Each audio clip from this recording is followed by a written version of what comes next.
ما امروز شکر آن را میکنیم که 35 سال پیش جمهوری تاجیکستان همچون دولتی صاحب استقلال ارزی وجود نمود. وقتی که جمهوری تاجیکستان صاحب استقلال گشت با سبب‌های گوناگون و سبب اساسیش را من دو تا میبینم. این یکمش بعد از پاش خوردن اتحادیه شوروی تمامی علاقه های خارجی کشوری ما با دیگر کشورها دولت های اتحادیه شوروی داشت رو به کاهش نهادند. و دوم همین که با دخالت قوه های بیرونه و بعضا منصب پرستان در جمهوری تاجیکستان جنگ شهروندی آغاز یافت. همین طور از سال 1991 سر کرده روز از روز وزن زندگی مردم مشکل می شد. سالهای 92 93 را نقض در خاطر دارم. آدمان برای خریدن نان تا 10 ساعت و 20 ساعت و نوبت می ایستادند. همون سالها نقض به خاطرم می آید که همین امید مردم تاجیک از آینده درخشان قریب که کنده هم شده بود.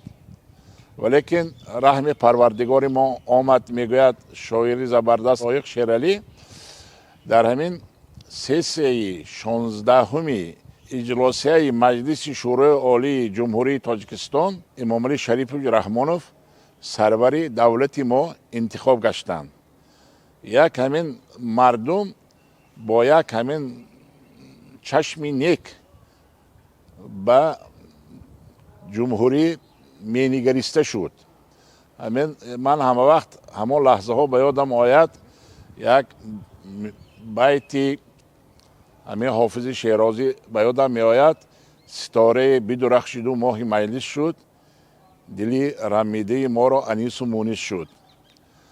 همان سالها برای سرور جوان جمهوری تاجیکستان رئیس شورای عالی جمهوری تاجیکستان محترم امام علی شریف هم بسیار وزنین بود و این را ما همه نقض میدانیم. ولیکن آن کس همین با یک استادگری با یک پافشاری حرکت کردند که پیش از همه در همین کشوری ما صلح برقرار کرده شود.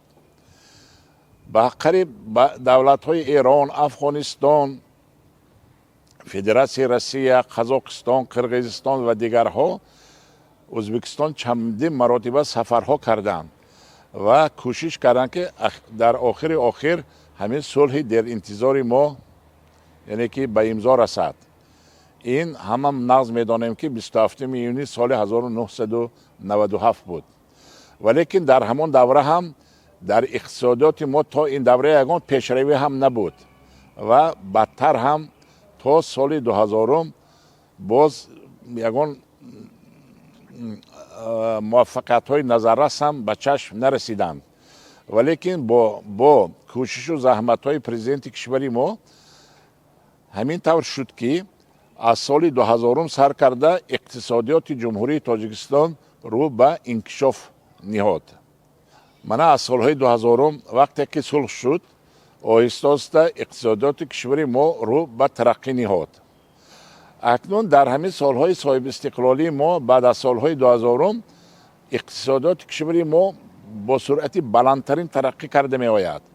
اگر نشان دهنده عمومی رشد اقتصادی کشور این مجموعه محصولات داخله باشد، اگر همین مجموعه محصولات داخله در کشور ما همه ساله به حساب 6 10 و از 10% هم زیاد شده می آید. در همین بعد از سال 2000 دو مراتبه همین سرعت نسبتا پستر بود ولیکن افزایش خوب بود همان سالها هم. این یکمش در سال 2009 در نتیجه تاثیر بحران مالیوی جهانی یعنی که رشد اقتصادیات کشوری ما 3.9% را تشکیل کرد. در آن صورت که در اکثریت کشورهای جهان مجموعه محصولات داخلی آنها کاهش یافت پستر شد. ولیکن در همان سال من چه خیلی گفتم در ما افزایش بود. و دوم این در سال 2020 که این به پاندمی کووید 19 وابستگی داشت که همین پاندمی کووید 19 خیلی که ما میدانیم همه رفت آمدها قطع شدگی بودند، برقرار کردن علاقه خارجی مشکلی ها داشتند، ولی که نوبسته به این در همان سال هم صورت افزایش مجموع محصولات داخلی کشور ما قریب 5% را تشکیل داد. بنابر همین ما امروز باید شکر استقلالیت را کنیم. اکنون همین چیزی که من گفتم اساس همه مظفریت های کشور ما را سبب اساسیش این صلح و وحدت ملی می باشد و سببگار اساسی همین صلح و وحدت ملی این انتخاب شدن سرور دولتمان رئیس شورای عالی جمهوری تاجیکستان می باشد. و اکنون اگر ما در همین جا یک نکته را قید کنیم، من امروز ما اون کس را پیشوای ملت میخوانیم، در حقیقت پیشوای ارزنده پیشوای ملت ما هستند. سفر پرزیدنت کشور ما به شهر و نواحی کشور نشان میدهد که مردم کشور اون کس را چقدر پذیرایی مینمایند. ما باید شکر آن را کنیم که در تاجیکستان سال 1992 ما سروری دانا عاقل پیشوای خوب را انتخاب کردیم و بعد از این در تاجیکستان امضای سازشنامه صلح برگزار گشت و برای رشد و نمای کشور ما همه شرایط ها مساعد گشتند.